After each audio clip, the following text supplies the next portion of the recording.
Let's call this meeting of the East Franklinton Review Board to order. Call the roll, please. Mr. Vargas? Here. Mr. Way? Here. Mr. Bush? Here. Ms. Schmidt? Here. Ms. Benner? Here. Mr. Sweeney? Here. And Ms. Hamilton? Okay. Thank you. All right, we have a quorum. Staff, raise your right hand, please. Swear or affirm that the testimony you're about to give be true and accurate to the best of your knowledge and belief. Yes. Okay, has everybody had an opportunity to review the minutes from the April meeting? And if so, are there any additions or corrections? And if not, I'd entertain a motion to approve. Motion to approve. Been moved Second. and seconded. All roll, please. Mr. Vargas? Abstain. Mr. Way? Approve. Mr. Bush? Abstain. Ms. Schmidt? Approve. Ms. Benner? Approve. And Mr. Sweeney? Approve. Thank you very much. All right, we have two conceptual applications today. The first one is F 2405-003. Address is 511 West Town Street. The owner is Rocky Point Partners LLC. Applicant is Columbus Design LLC. Staff report, please. Thank you. 511 West Town, situated on the corner of East Town Street and Walnut Street. The project includes a block combination of 6 parcels along West Town Street and construction of a 4-story 85-unit apartment building with covered and surface parking. The development will feature green spaces, bike storage, and enhanced pedestrian access. Some of the proposed details, there'll be a demolition of industrial-style buildings between 511 and 541 West Town. Paving of the alley between West Walnut and West Town Street. Creation of 2 service lots, one on the east side of Weed Alley and the other along West Walnut Street. Elimination of one of the 2 curb cuts along West Town. Green space at the corner of Weed Alley and West Town. And residential unit breakdown, 73 1-bedroom, 12 efficiency, and 85 total parking spaces. Proposal is generally consistent with the East Franklinton development standards, with the exception of the proposal exceeding the maximum recommended density of 16 to 45 dwelling units per acre in the Arts and Innovation Subdistrict. However, staff believe that excess density is mitigated by high quality design. The East Franklinton Creative Community District Plan recommends that buildings between 3 and 5 stories must have setbacks above the 3rd floor. The design includes a setback on the 4th floor, which is consistent with the plan's recommendation. Additionally, the plan states that proposed designs should enhance East Franklinton's industrial character. The elevations depict contemporary detailing on all 4 sides of the structure, aligning with the industrial aesthetic of the equipment rental facility that's there present. The proposal aligns well with the East Franklinton plan and ensures compatibility with adjacent uses, density considerations, and architectural integrity. Project effectively integrates into the urban fabric and supports accessibility and enhances connectivity. Staff, no recommendation at this time since it's conceptual. And staff, just a clarity question on the circulation pattern that's within the garage. Can you just explain that a little? All right. Anybody have any questions for staff? If not, this is a conversation, so I have a question. go ahead. So, Noah, what does the plan speak to in terms of ground level activity, especially along like the main thoroughfares on Town Street? It does recommend mixed use, but the way it defines mixed use is a little broad. It doesn't necessarily confine it to a single parcel. It confines it to having mixed uses along the adjacent area of the site. Right, so would parking be considered a mix, one of those mixed uses? I guess technically, yes. I know there's language in the original document about specific streets where it's encouraging that there not be parking line in the street that it be active. And I'm just trying to remember if Town Street was one of those streets. And I don't have that document. I don't think I can either off the top of my head, but I Okay. I Okay, thank you. Anyone else? Yes. Nolan, Yes. were you able to find any additional information, because the auditor's site says the building that's on that lot was built in 1919. Gotcha. The only thing I was able to find, we found a few Sanborn maps. We found a map from 1920 of that same corridor, and it shows that the building, actually both buildings were not there at the time. But when you go to the 1960 map, both buildings are there. So it's still slightly unclear where that is, but I don't think the 1990 dates. Yeah. Gotcha. Okay, Yes. thank you. And Nolan, I have a question. I'm just a little curious about, of all things, the tiny little open space area, green space. Does that meet a minimum requirement by the code, or is it just, they just did it because they wanted to do it? I think the plan encourages, I think the way it's stated in the plan is visitability, and that kind of goes towards what's along the street. So it's like a sightline kind of thing? Yes. Maybe I can, yeah, explain that a little bit. Sure. Just curious. Okay, thanks. Anyone else? Okay, gentlemen, we state your names for the record, please. Sure. Tom O'Brien. Carrick Sherrill. And do you swear from the testimony you're about to give today, be true and accurate to the best of your knowledge and belief? Yes, I do. I do. Okay, the floor is yours. Great. I wanted to clarify one thing in the staff report. The surface parking that we're proposing is currently surface parking, so it's kind of gravelly. The one on the east side of Mead is currently still striped, so it's existing parking as it is. So I just wanted to make that clear that it's not like we're demoing a building to put surface parking. The circulation pattern for the garage, we wanted to have an ingress point on town, but wanted to minimize the impact of that, of the aesthetic of having a garage door or an ingress point. There's an existing curb cut where we're suggesting to have that ingress point into the garage. So there's that, and then once you ingress into the building from that point, it's two-way within the parking aisle, and then the second or the southern bay of parking primarily uses a portion of the existing right-of-way for a portion of the circulation. So we'll be somewhat improving that portion of the right-of-way. We haven't gotten to the specifics with City of Columbus Division of Traffic yet, but I'm sure we'll get to that at some point. And then ingress and egress through the parcel on Walnut, and then egress only from the east end of the alley, just trying to mitigate the amount of traffic that would be on that existing fairly narrow alley. So do you have any more questions about the parking lot circulation? I do. Okay. So there's an ingress from Walnut Street, you expect the cars to come down Walnut and enter the apartment building from Walnut Street? There is an ingress on Walnut, yes. Okay. Is that alley behind there unmaintained? The alley in between that is parallel with Town and Walnut is currently unimproved. So it's just, Are you going to put the whole thing in good working order or just that portion?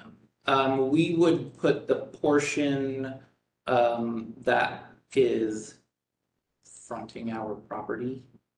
One second here. That would be fronting, or not fronting, but backing our property. Right. The parcels that would be using, and then connect it to Mead Alley on the east. But no, we wouldn't be intending to extend it down to, what is this? Yeah, Gift. It connects to Gift Street, just FYI. It does go all the way through. Right. The right of way does, You're right. yes.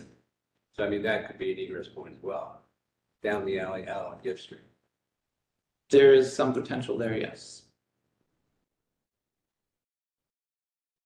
So can I ask, again, going back to the connection to Walnut Street, Sure. I don't know what the history of that parcel is, but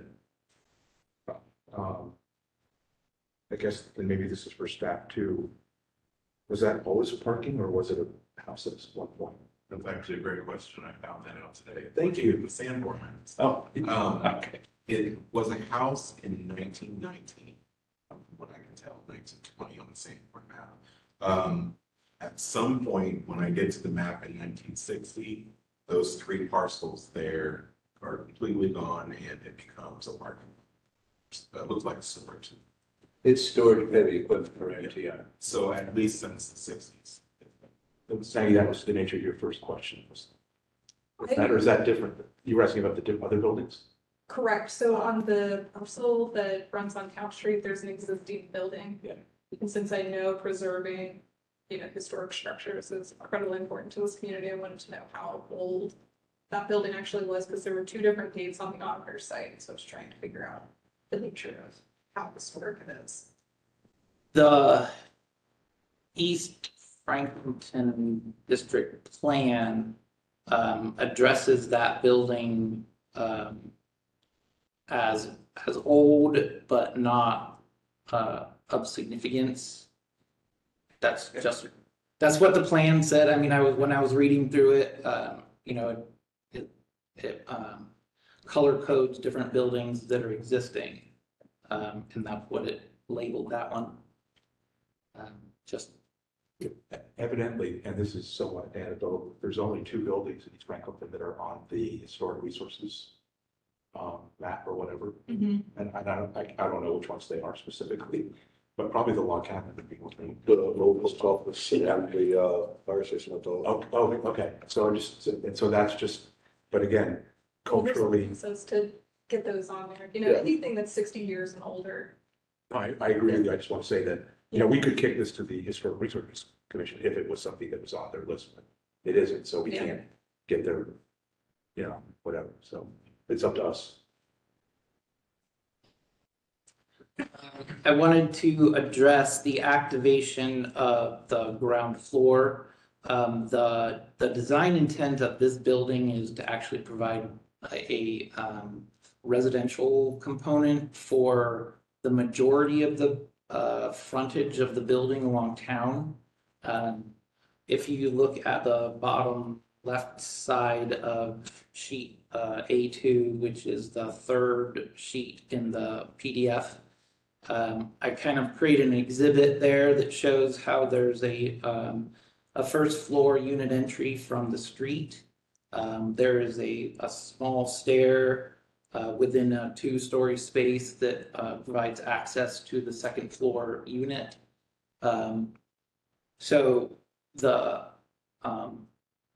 units on the 2nd floor that front Town Street actually have a Town Street entrance.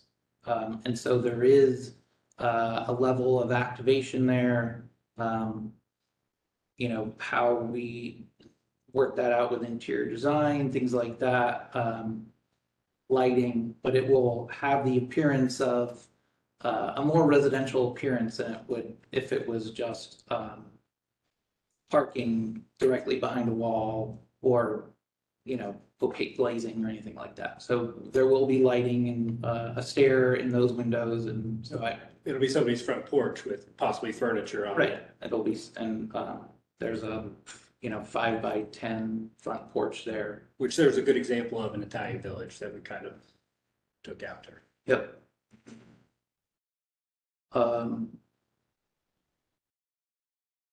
Were there questions? I think the green space. There wasn't really any exterior green space. There's elevated exterior spaces on different portions of the building.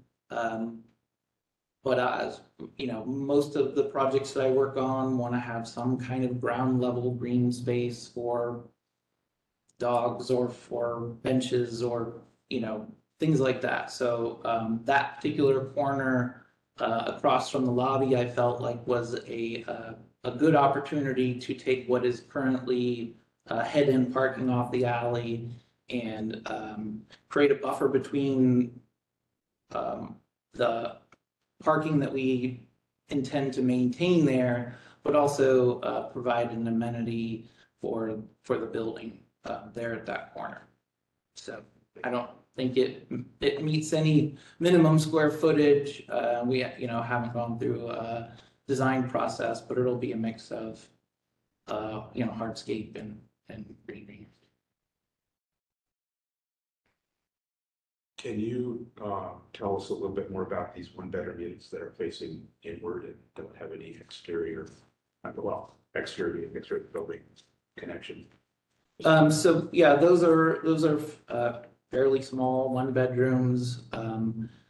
Part of a component of this project is to try to keep an affordable rent structure. I'll let the developers talk about that a little bit more, but part of that is the size of these units.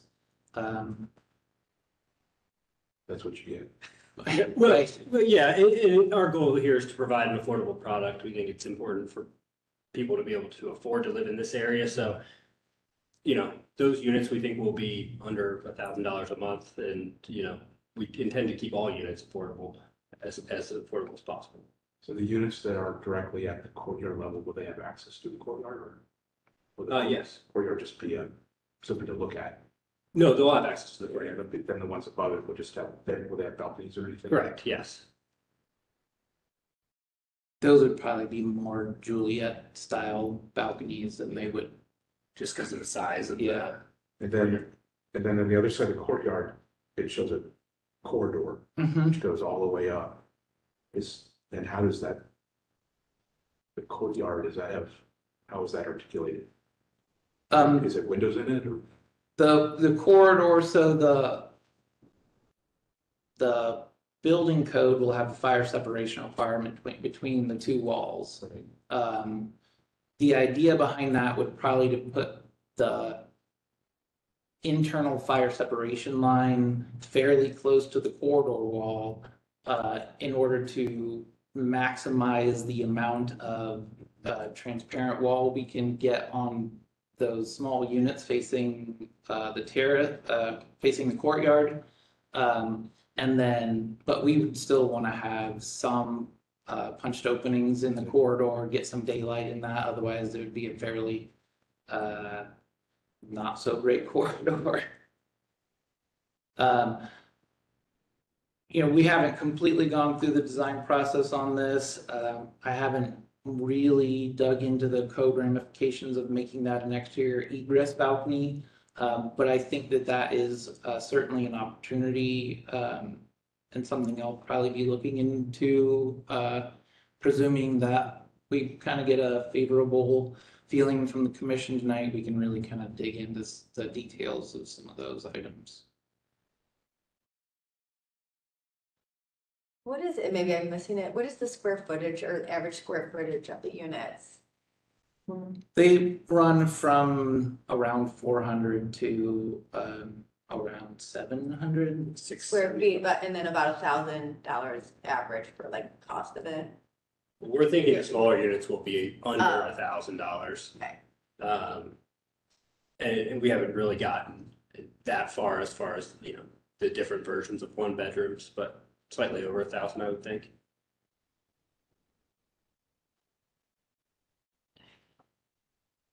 Going back to parking. So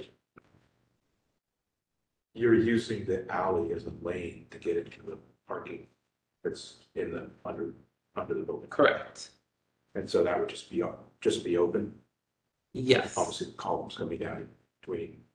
Yes, our building face is 5 feet from the right-of-way line, so our building does not extend over the unimproved right-of-way frontage. However, that right-of-way width is only 16 feet. So in order to have two-way traffic and to have parking maneuverability, we have to pave the whole right-of-way. Most of the time, the Department of Traffic requires a 1 foot setback from the right-of-way edge to the paving edge. So that's why we put the parking even further in from the face of our building. So you can kind of see that in a plan. And this is, again, I've brought this up before because I've been through it, is, and projects I've worked on with the city, they did not let you back into an alley. Now, this is a paper alley, right, but you're improving it. And you also have the other alley that you're providing the particular parking lot of, which is informal right now, but you're gonna make it formal. So that particular instance was Pilot Dogs. And they were basically privatizing, or they were taking over the alley. So it was no longer, I think, that was the outcome of that. So I'm flagging that. I don't know if anybody in the city has brought that up, but I know that we had to change parking so they didn't back into the alley that was behind us. And I don't know if they would change that regulation or whatever. So we've done a number of projects where we head in parked off of the alley in the urban areas. I know that there are some more heavily used alleys where traffic would discourage head-in parking off the alley. I would assume just by looking at the traffic pattern in this area that and the current paved width of that alley, that this is not a heavily traveled alley, especially especially the parallel alley that's currently unimproved. So I would expect that we wouldn't have too much trouble with traffic. So you're speculating that it's based on the analysis of how much traffic volume there is on now. Yes. Where I was working was in the University District, so probably heavily used alleys. Yes, yeah. All right. I live on Walnut Street. Hi. I'm very familiar with that alley. And I'm very excited to see somebody interested in paving. I couldn't been able to get the city excited enough to do it. And I can tell you that there is investment taking place in that immediate area, and what you see today is not what it's going to look like in 5 years. So you can't make an assessment that that alley doesn't get used because it's a very dynamic place right now. Sure, I can understand. The other mitigating factor about the way that we're approaching parking off that alley is the extended distance from the back of the parking space to the right-of-way edge. So we'll see how the Division of Traffic would like us to treat that alley. I think at this point in time, we are hoping to just resurface it in its existing pavement parameters. And in that case, we still have the required 20 feet rear maneuvering from the spaces, which is from where they're set. But if at a certain point in the future that alley does become more heavily trafficked, I would imagine that at some point it will have to be widened to the full right-of-way section.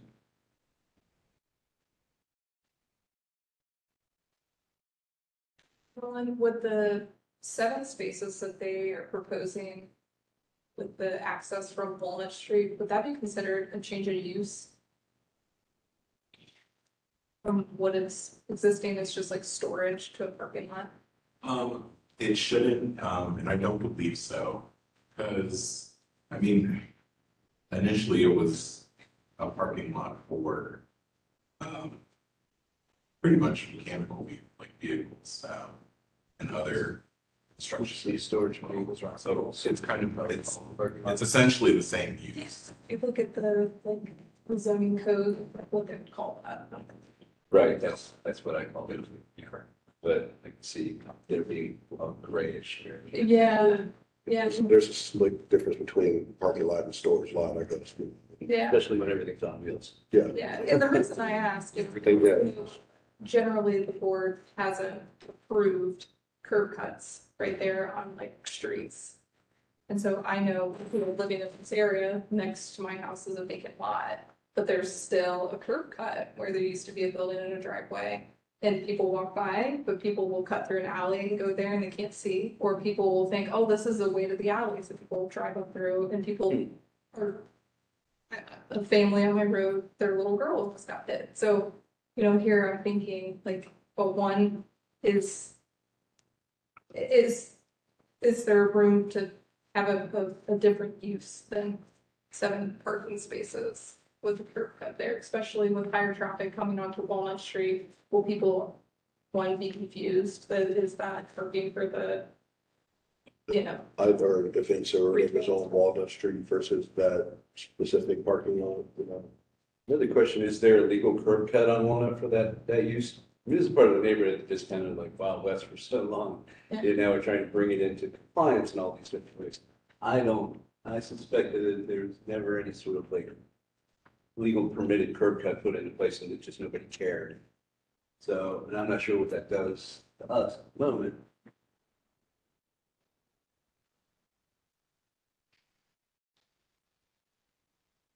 I mean, our next step after this evening would be, to put together a preliminary site compliance plan and submit that to the city. I would imagine that that would uncover, a number of these, questions.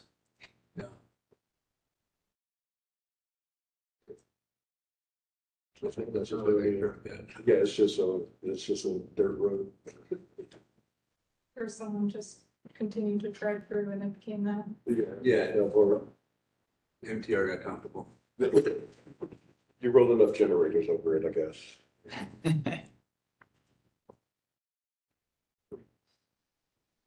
I mean, my feedback on that is that I think that there's a great opportunity to have a higher and better use of land than a surface parking lot, knowing that zoning is changing and there are going to be parking requirements.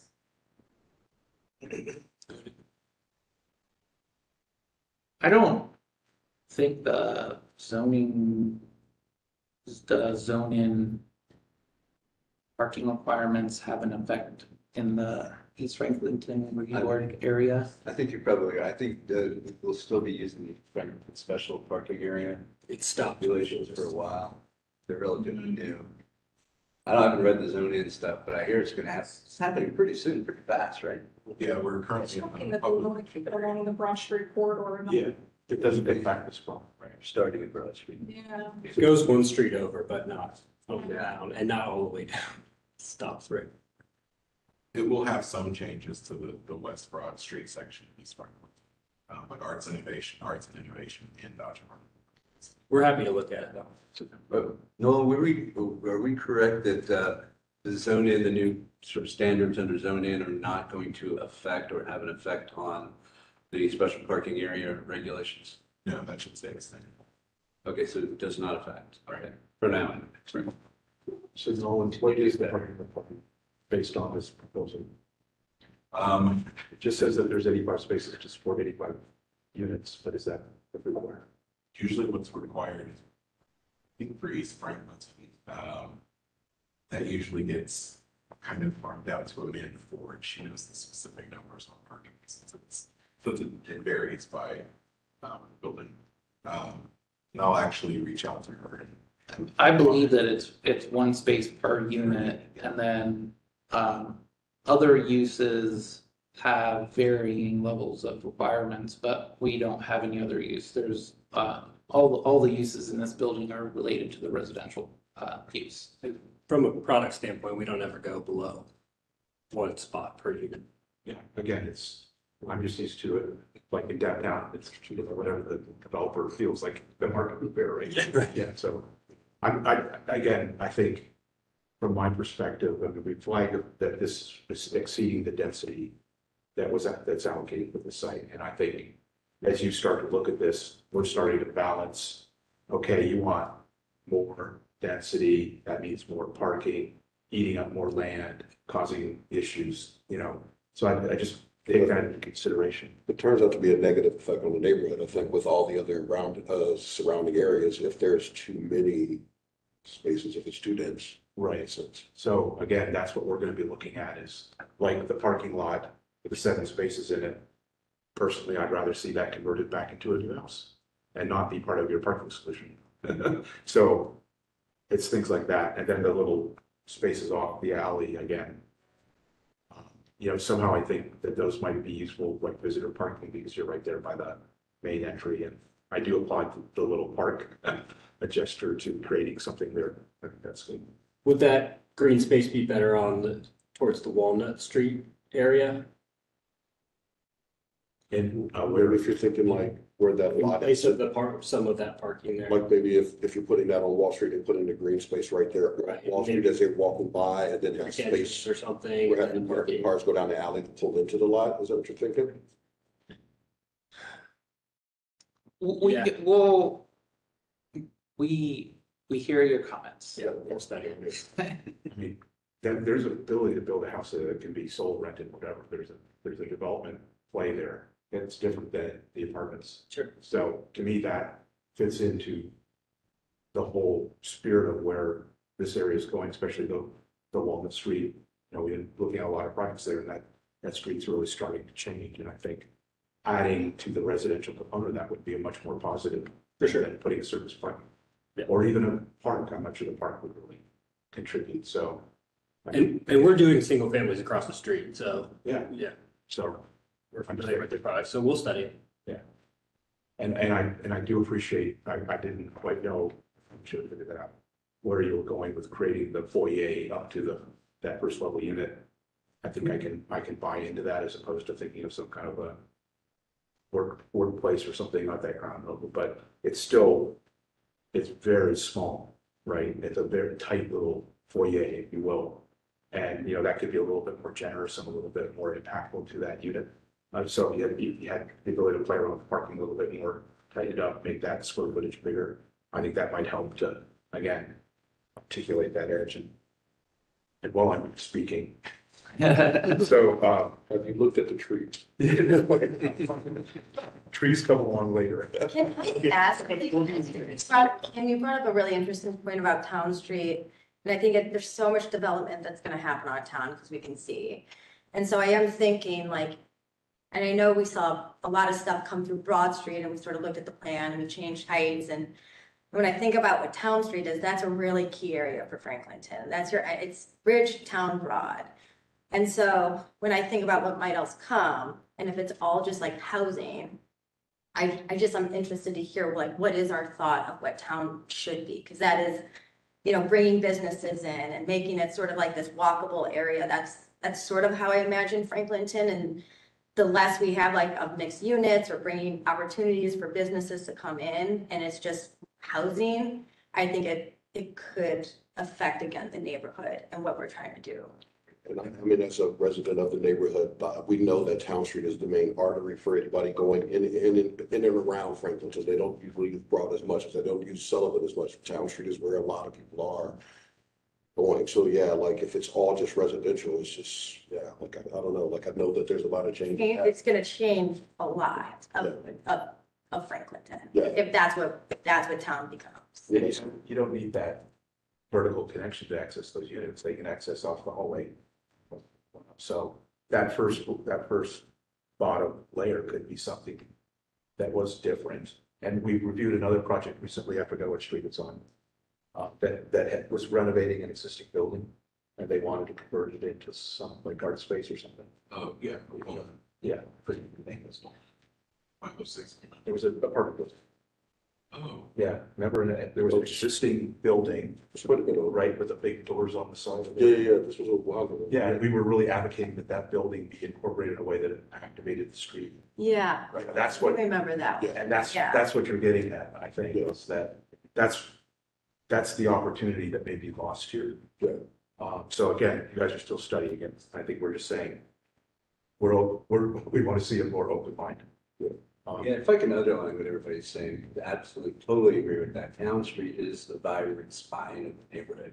people from outside Franklinton think it's Broad Street natural, but it's not. It's town. Town is the walkable, exciting part of the neighborhood. Most of the best amenities in the whole neighborhood, east and west, are located on Town Street. Broad Street is a commercial, a feeder. I forget the Third. yeah, it's important, but Town Street walkability is sort of like engageability, the human scale elements are even more important on town than they are Broad Street. It's keeping it still provides a residential charm of the neighborhood, but also just shows that it's evolving into a little bit more, which it has been over the years, so. And we understand, you're trying to build a residential development. You're trying to integrate smaller units. You're trying to get the price point down and make it more affordable. I think all of those are absolutely, I can't believe anybody on the board would say that. We don't, we're not against that. We want that, right? But there's other issues that we want us to. And again, we're trying to think of the whole neighborhood and, it's how it's going to come together at the end of the day. I mean, an example of River and Ridge is like what the first floor mixed use space is like, that is a very, from end to end, it's very highly trafficked. Yeah. Like people are using that, they're going to those salons, they're going to the coffee shops, they're going to the Franklinton market and to, get pizza, they're using those spaces. So seeing that in that neighborhood, our own town would even be better too, like, because that's giving us another, place for people to walk around and be able to do something.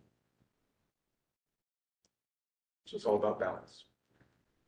And again, you're looking for feedback. It's informal again, you've got a pretty long block face here that you're dealing with. It's not the whole block, and it seems it's fairly regular. So, is there, thinking about that facade, how it relates to the street at the ground level, but then how does the facade relate to the street? If maybe there's a way to start to play with the massing, maybe some of the pieces get bigger, some get smaller, some protrude more. I think I'd like to see more exploration of the facade itself and try to make it a little bit more less linear and less homogeneous. Okay.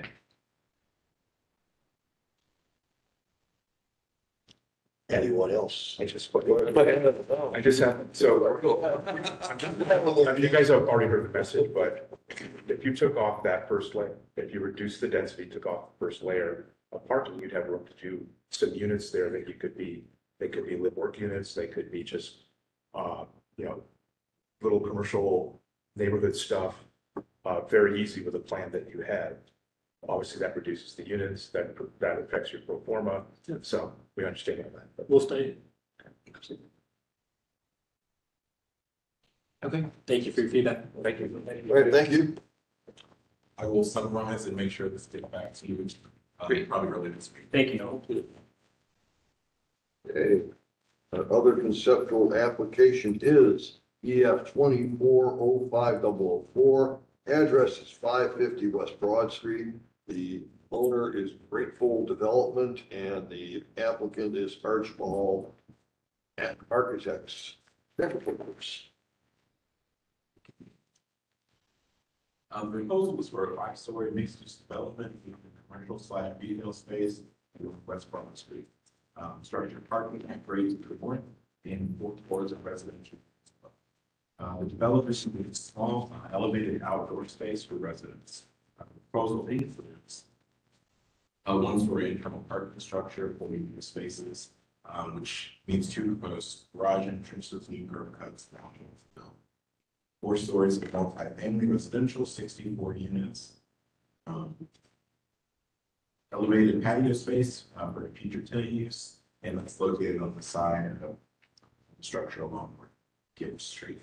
1,800 square feet commercial space on the ground floor, and street treated along West Broad Street. It also includes demolition of the existing building that's on the site, and right now there's no modifications development standard. Proposed use is consistent with East Franklinton Community Creative District. The proposal aligns with the plan by promoting mixed-use development that enhances their area's urban character.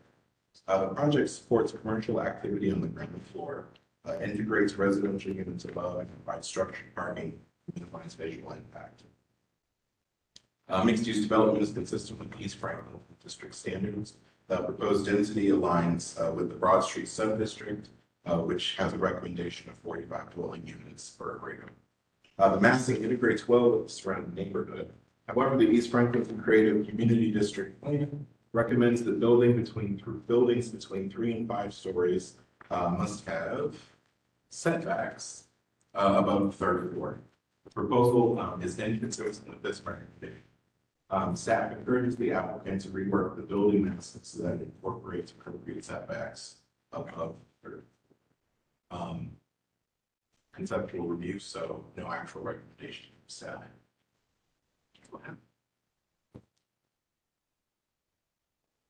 All right, thank you. Any questions for staff?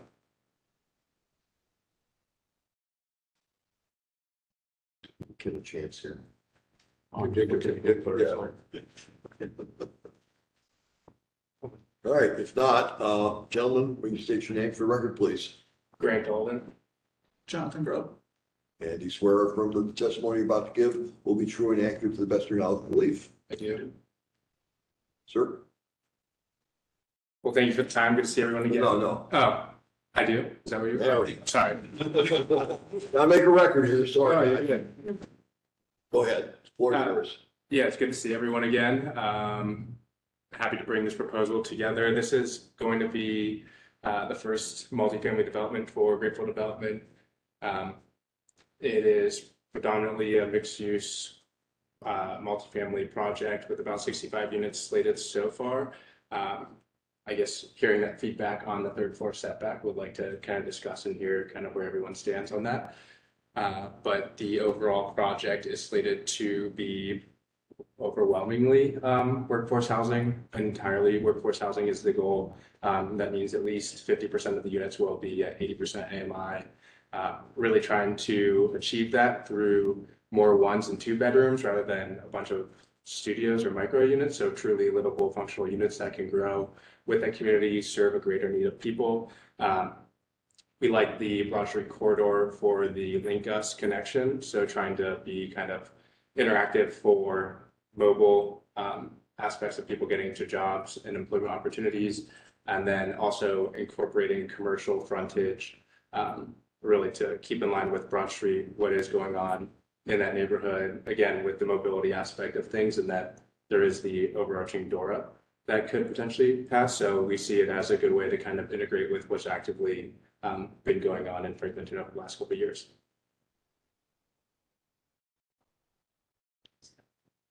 Okay, questions for the applicant? I have a question. You mentioned a lot of things going on in the neighborhood. There's a pretty important thing going on right next to your building. That is Yep. establishment of the first ever Columbus History Museum. Yep. To one side of your building, of your proposal. Correct. Immediately to the other side is another historic asset. Yep. Actually, 2 historic assets. And immediately beyond that is the church, Mm-hmm. another essentially historic. Right. And I just want to be sure that you didn't mention those. We mentioned Dora, LinkedIn, and all that, but Yeah, I've been previously part of some other developments that were even adjacent to that approval at 606 West Broad Street, the old Columbus Art Memorial site, previous company. So have been aware of kind of all those things going on, but just trying to integrate, how do we create uses that still activate Broad Street and fill in those gaps? many layers. Yep. Yeah.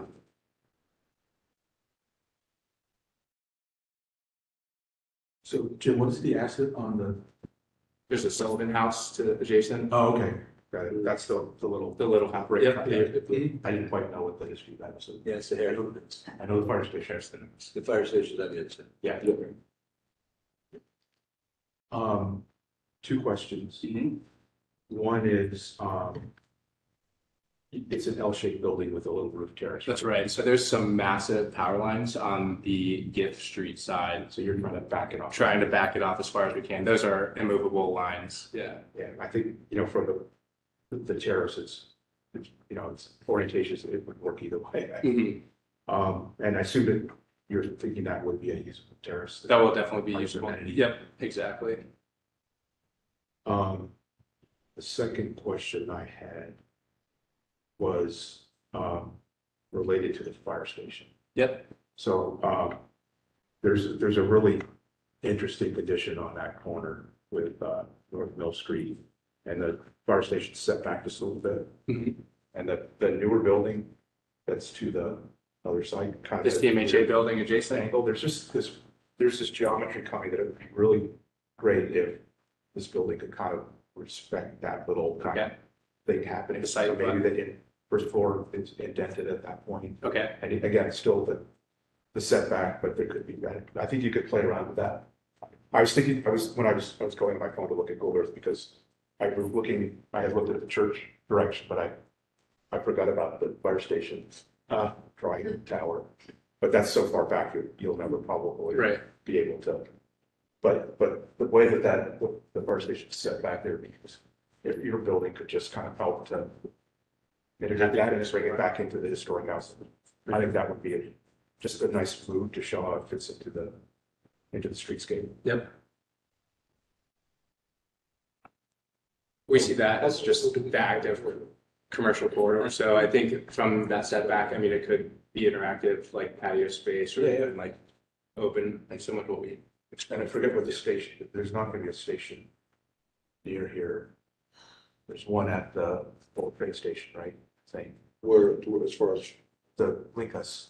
Hill Street. And then there's one, there's one on, you said does it go all the way to? Yeah, it's a no. yeah, it's in the, Oh, it It's is. not until like Rutherford or something, yes.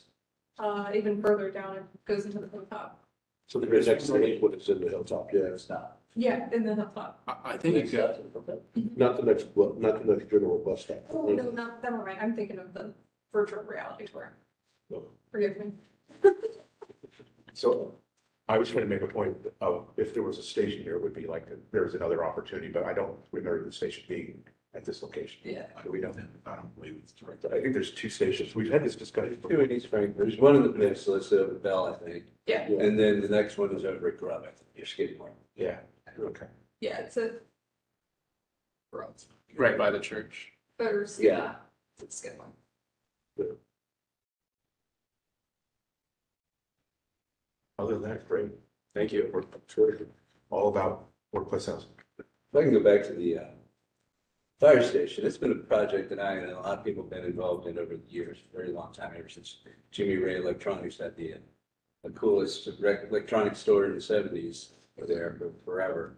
But the community's been wrestling with how to bring this back in an appropriate way. It's a significant project. A lot of people are very interested in that project. Additionally, the Harrisons, of course, you're aware of Franklinton's history as the original neighborhood in Columbus. And I, for one, don't think that we didn't do nearly enough with that to promote the community and the city for that matter. And so I, for one, would love to see whatever occurs on this site, whatever you do, whatever somebody does, if you don't do it, be an asset to that sort of canvas, if you will. I see that I see a history and an art that we have now. We brought art. We've always had history equals culture. History plus art equals culture. Columbus has struggled for years to build a unique culture. I think we have a great opportunity here, and we'd be sad if we missed it by just not having a discussion. So I'd like to know that people are going to have that discussion. Sure. Happy to. Anyone else? I suppose the only question I have, this is more, as much a question for you as for the rest of the board, is the massing above the third floor. That was an issue raised by staff. How does the board feel about that?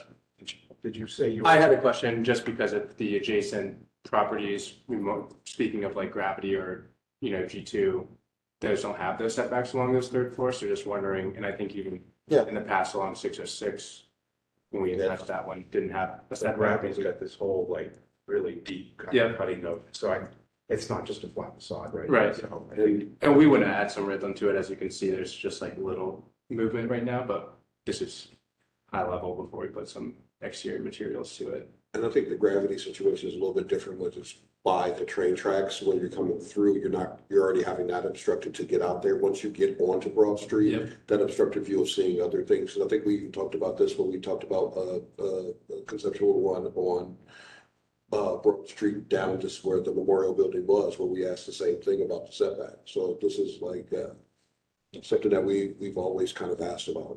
When I think the dialogue about kind of the facade adjacent to the east and the west, how do you start to kind of move the facade to play that? It's a great idea. I think that could be, if you do something else interesting with the facade, I think that we could, because it's not like it's a 10-story building. Right. And you're trying to, I mean, actually setting it back at the third might be a little kind of strange.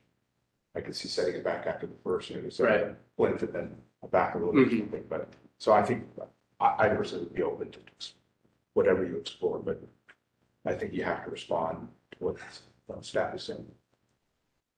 And we would want to see what that means. Yeah. And here's an old, right? For sure. Yeah. Okay. Anything else? If not, we do have a couple members of the public who would like to speak. Gentlemen, thank you. Thank you. If,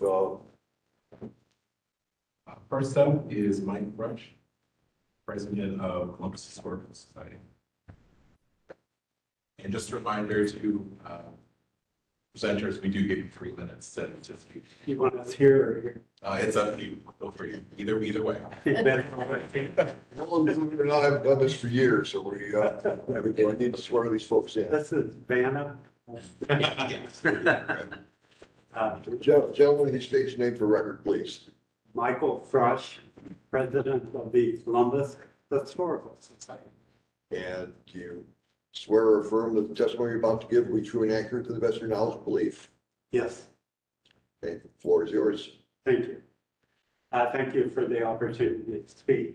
Columbus Historical Society is not opposed to progress. We really support the mayor's initiative on additional housing need. We really do. Our concern is the nature of the area, the historical nature of the area, and the current usage, and how this particular project fits into that. And if you look at the far left, you can faintly see over here the Holy Family Church. Here is the 1807 historic Harrison House that we own, which we use on a regular basis for community meeting space. We have groups that meet there twice a month. We have outside, if you will, organizations such as the Ohio National Road Association has an annual meeting there every year. So very historic use. Behind that in the trees is the 1822 historic Sullivan Land Office. And we've created a working land office for children's educational projects in that building. So, so that's this site over here. This is the site in question for the project. This is the historic engine house number 6 that we purchased. We're currently renovating it to be our permanent home. The first floor will include exhibit space as well as a little larger venue for community events. We've worked with the Franklinton groups to come up with ideas of how they would like us to use the building. They needed a small venue for local arts groups that will be on the first floor in this building. The second floor will have really a specialized, if you will, research library, which will include maybe the largest collection in the state of Ohio, antebellum and Civil War history related to Abraham Lincoln and his relationship to Ohio. And that will bring in a lot of tourism to our site and to that research library. We've already had requests, and we're not even open yet, for access to that material. So you can see heavy historical activities here. When the property and single family housing behind it, when the project originally, the property became available, we spent $2,500 on an appraisal, and it came back around $1 million. The owner of the property told us, since he saw our interest, that the price was $2.1 million. So we actually had someone that was going to fund the $1 million purchase price. He held strictly to that 2.1 million. Until about, and this was for about a year and a half. About 4 months ago, he told us, oh, I've reduced the price 600,000. At that point, our funder had gone on to other projects. We couldn't, in good conscience, still needing to raise 2.5 million to finish our renovations here, go out and try to fund the $1.5 million for that site. We really want that site. We would create a children's history park, 3 minutes. Yeah. I'm sorry. We would create a children's history park there. So, Excuse me? I want to continue the discussion, that's up to the board. Yeah, I suppose the discussion, if you could, the point we're driving at here is that I guess that's what I'm missing. Because we are running short on time. yeah. Our concern was that this particular project has fewer parking spaces than there are units. And it also has a commercial activity area, which will take up probably their tenants will take up all of the parking around on the streets that our visitors and our tourists would need to use. So, and plus the historic nature of it compared to what's going on in the area. That's our concern. Thank you very much. Thank you. Thank you. Thank you. Our next speaker is Mark Gideon, President of Franklinton Historical Society. Just state your name for the record, please. Yes, Mark Gideon, President of the Franklinton Historical Society. And do you swear or affirm that the testimony you're about to give will be true and accurate to the best of your knowledge and belief? I do. Yes, I just want to thank the review board today for the opportunity to speak here for just a few minutes. I just became aware of the meeting just yesterday, so haven't had much time to actually prepare. But first of all, I wanted to say that there is a need for housing, certainly, particularly affordable housing in Franklinton and City Columbus. Franklin Historical Society supports that. We as a historical society acknowledge and support housing. However, while there is need, we should there should be an opportunity for other land uses in Franklinton, and refer here to particularly on the site. So much has been lost in reflecting on the rich history of this area and the founding of Franklinton and Columbus. There are only 3 structures remaining from the original founding days of Franklinton: the Harrison House, the Sullivan Land Office at Gift and Broad, and the Deerdorf House a little bit down the street. And Columbus Historical Society just published an article on the Deerdorf House. The history of the area is rich, Native American history going back hundreds or thousands of years, and European and African American settlement beginning in 1797. The Franklin Historical Society is recently obtained inclusion of Franklinton in one of the founding communities for Ohio 250, which is to commemorate the 250th anniversary of the founding of the United States. And there will be many events that will commemorate the history of the area beginning next year and going through 2026. We are also working on future historic recognition for other projects in Franklin County and Central Ohio. This building, or a building like this, would interrupt, in our opinion, the historic aspect needed in Franklinton's important history in Columbus and Ohio. This site, situated between the Harrison House Sullivan Land Office and then Engine House number 6, is most suitable for a historic center, which would connect all 3 buildings into a historic district, which would commemorate and memorialize the historic founding of Franklinton in 1797 and the growth and development of Franklinton and the wider Columbus area. There is no better use for this site than a historical center, and there is no better location for a historical center than this site. There is need for housing in Franklinton and the City of Columbus, but there must also be allowance for diversity and development which recognizes and gives voice to the history and culture of the area. So with that, I just want to thank you very much for listening and considering my comments. I'd be happy to answer any questions, that any of you might have. Anybody have any questions? Thank you. Okay, thank you. Okay. We read into the record staff approved applications. We'll be on our way. Yes. First one is EF 2405001, 40 North Grove, Convent of St. Birgitta is the owner, and Eco House Solar is the applicant. Next is EF 2405002, 435 West Broad, first floor of the Gravity 2.0 building. Kaufman Development is the owner, and Design Collective is the applicant.